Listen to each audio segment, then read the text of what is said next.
My name is Robert Hanchek of Wilson, Michigan, which is the southeast part of the UP, Menominee County, which is the dairy capital of the whole UP. I farm with my brother and my two sons, Ted and Nick and Russell. We've been at this location. My dad and my grandpa had purchased this land in 1916. So we've got about 87 to 88 years on this same spot. The boys will be the fourth generation. And we were getting to the point we had a 76 stall, tie stall barn.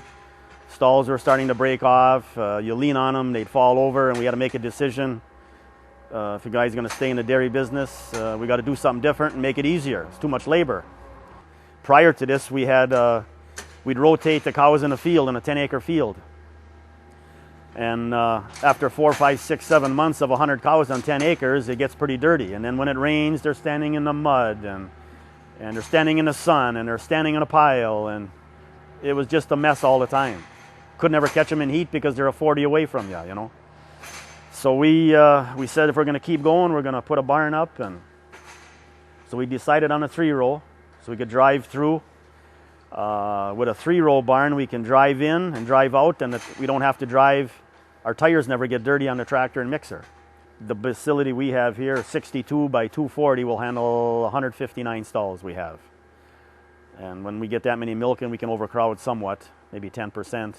And it's well ventilated, it's well lit, it's airy. There's no poles, no timbers going through the center. It's a lot of. We've had two dairy tours here, one in September, and where all the farmers come and looked at it, and everybody was really impressed about it.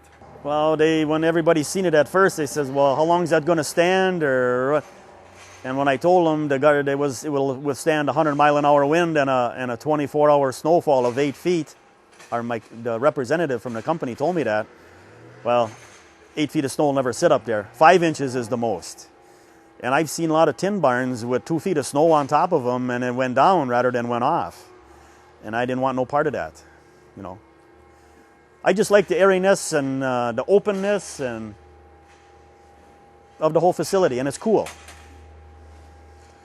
See, when sun beats on tin, it bakes it. Where here, it's cool. You go up there and put your hand on it, and it's cool.